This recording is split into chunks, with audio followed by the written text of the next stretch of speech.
बिस्मिल्लाहिर्रहमानिर्रहीम। गैर मुस्लिम ममालिक में जो मसाइल पेश आते हैं उसका सिलसिला चल रहा था। तकरीबन 7 मसाइल अब तक इसके मुकम्मल हुए। 8वां मसला कि जो मुसलमान गैर मुस्लिम मुल्कों में कस्ब माश की खातिर या तालीम की खातिर जाते हैं, उनमें से एक मसला पेश आता है कि गुजारे के वास्ते या अपना ख़र्चा पानी और कॉलेज वगैरह की फ़ीस और उसके इंतज़ामात के वास्ते होटलों में काम करना पड़ता है और वहाँ शराब और खिंजीर की ख़रीद व फ़रोख्त होती है। होटलों में जैसे खाना, रोटी, चावल ये सब होता है, वहाँ पर शराब भी ऑर्डर करके लोग लेते हैं। जैसे इधर हिंदुस्तानी होटलों में आम तौर से अल्लाह का करम है कि शराब का रिवाज नहीं है। खाना है तो सिर्फ खाना मिलेगा, जिस तरह का भी हो। बहरहाल खाने के बाद जैसे चाय ऑर्डर करते, कोल्ड ड्रिंक्स ऑर्डर करते, वैसा उधर के होटलों में खाने के बाद शराब भी ऑर्डर की जाती है और वहीं खाने के टेबल पर बैठ के शराब भी पीते लोग। तो इस तरह की बेहयाई रहती, चूँकि सब चीज़ों की आज़ादी है।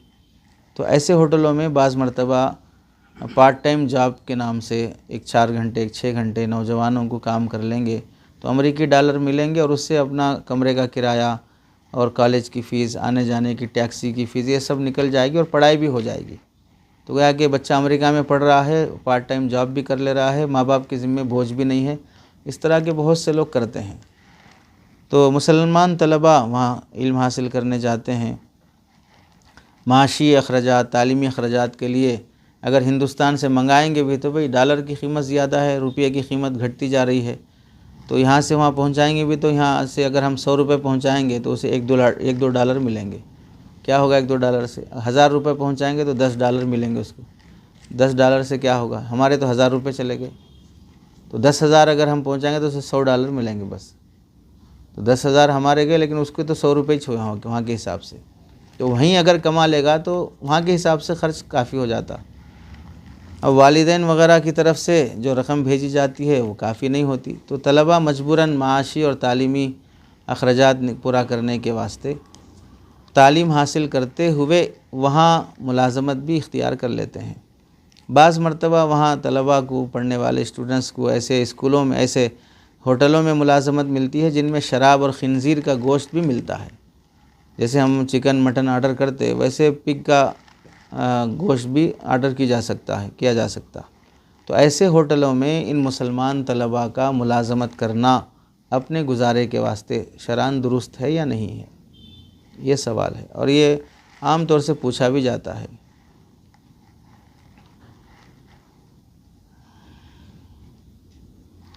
और बाज़ मरतबा मुसलमान गैर मुस्लिम मुल्कों में जाकर अपना गुजारा करने के लिए ख़ुद भी शराब बेचने का पेशा इख्तियार कर लेते हैं। गैर मुस्लिमों के लिए शराब बनाकर बेचते हैं, खिंजीर बेचते हैं, लेकिन ख़रीदार मुसलमान तो नहीं रहते, मुसलमान बेचने वाला रहता। लेकिन बेचने वाला रहेगा तो जाहिर सी बात है, खिंजीर बेचेगा तो खिंजीर जन के तो नहीं बेचता ना, ख़रीद के ही बेचेगा। तो बेचने वाला तो ख़रीदना ही पड़ेगा लामुहाला। तो हम ख़रीदते नहीं, हम बेचते बोलना भी एक तरह की नादानी वाली बात रहती है। और ऐसे ही शराब बेचना, तो बना के बेचना, तो बनाना, शराब बनाना भी तो हराम ही है, बेचना भी हराम ही है।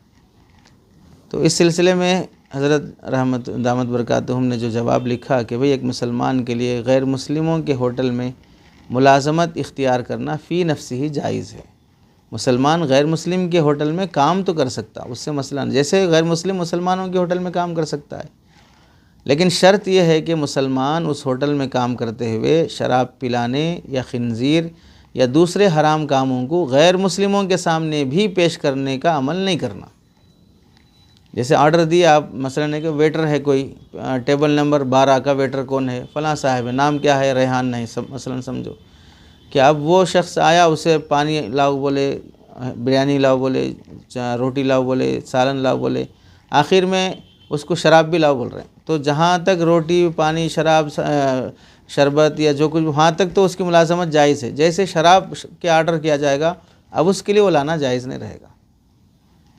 अब जाहिर सी बात है, अब होटल में मुलाजिम है तो लाओ बोले तो सब लाना ही पड़ता, मैं वो नहीं लाता बोले तो वेटर हो के नहीं मानते बात, तो नौकरी जाएगी।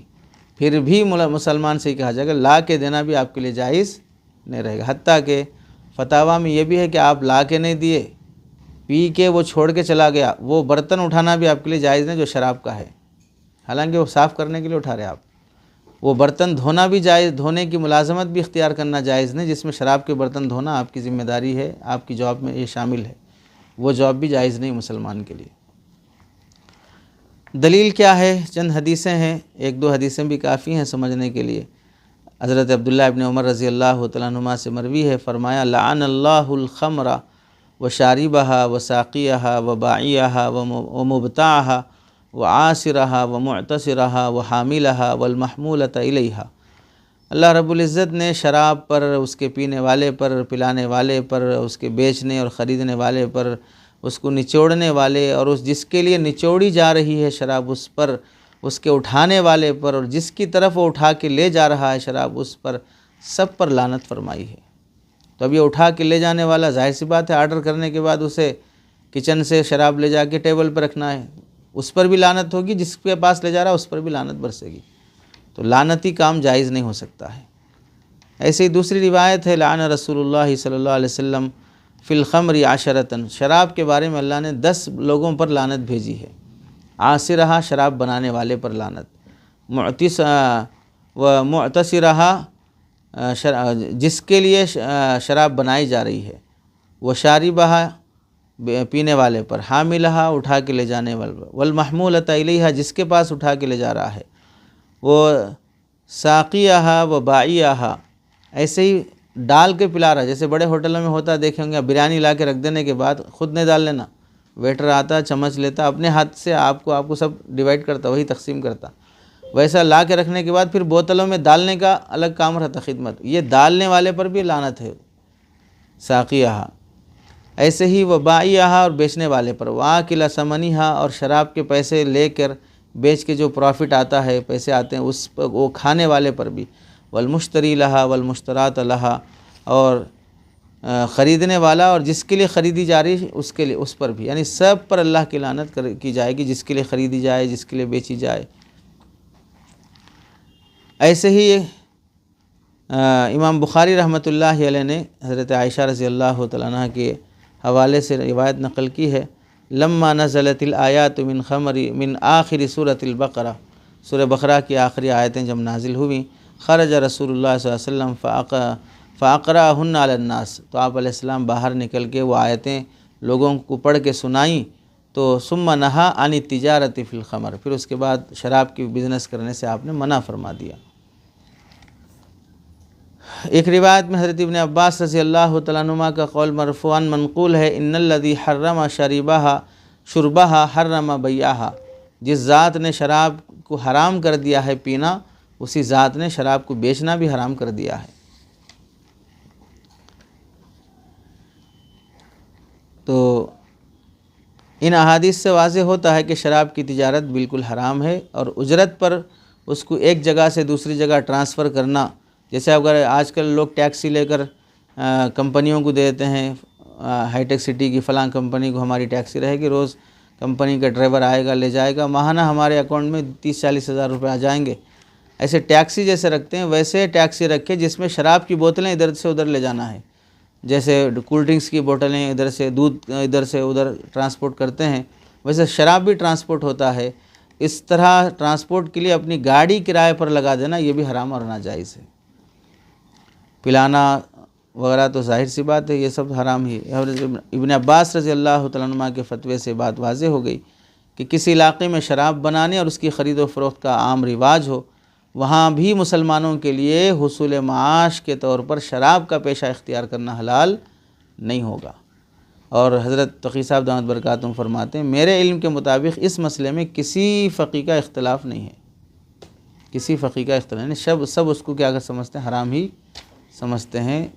यानी शराब के ताल्लुक़ से कोई भी मुलाज़मत करने को, किसी भी दर्जे की मुलाज़मत को, चुनांचे बाज़ फतावा में साफ़ ऐसी होटल में जॉब करना जहाँ पर रेस्टोरेंट है, जिसमें खाना, रोटी, बिरयानी सब चीज़ें होती हैं, उसमें शराब भी होता है, तो ऐसी होटल में जॉब करना कैसा है, जबकि हमको शराब ले जाना, उठा कर लाना, बर्तन धोना वो नहीं पड़ेगा, लेकिन हम जिस होटल में वहाँ शराब भी बिकती है, हम डायरेक्ट शराब में इन्वॉल्व नहीं होंगे, यानी ना हम काउंटर से उठाएंगे, ना ले जाके ग्राहक को देंगे, ना वो बर्तन उठाएंगे, ना धोएंगे, हम कुछ भी नहीं करेंगे, हमारी जॉब उस होटल में दूसरी है। मसलन है कि हम खाली टेबल पर बैठ के हिसाब करना, लोग आते कैश देते हम पैसे लेना, कुछ और इस तरह का है। जाहिर सी बात है तो उस मसले में भी तफरीक की जाएगी कि आप जो काउंटर पे बैठ के पैसे ले रहे हैं उसमें से शराब की भी तो एक कीमत होगी, रोटी बिरयानी सब खाने के बाद शराब के भी पैसे होंगे ना, तो बेचने वाले आप ही हो, तभी तो आप समन ले रहे हैं, तो लानत होगी, इसमें जायज़ नहीं होगा। ऐसे ही आमदनी देखी जाएगी कि उस होटल की आमदनी अक्सर हलाल चीज़ों से है या हराम चीज़ों से है। अगर अक्सर उस होटल की चीज़ों की आमदनी हलाल से है तो आपको उस शराब में इन्वॉल्व हुए बग़ैर जॉब करने की इजाज़त रहेगी। अगर इन्वॉल्व होते हैं और होटल की आमदनी अगरचे के हलाल है फिर भी जायज़ नहीं होगी, क्योंकि आप शराब में इन्वॉल्व हो रहे हैं वहाँ पर। और अगर उस होटल की आमदनी अक्सर हराम चीज़ों की यानी शराब बेचने से उसकी इनकम ज़्यादा हो रही है, तो चाहे आप वहाँ पर हलाल काम में इन्वॉल्व हो रहे हों फिर भी आपके लिए हराम रहेगी वहाँ की आमदनी। अरे समझ रहे? तो अक्सर पर हुक्म लग जाएगा इस सूरत में। बहरहाल वहाँ बाहर मुल्कों में रहने वाले मुसलमान नौजवानों के लिए भी इसकी इजाज़त नहीं है कि ऐसे होटल में मुलाजमत करें जहाँ पर शराब में किसी न किसी दर्जे में उनको इन्वायरमेंट होता हो, इसकी इजाज़त नहीं रहेगी।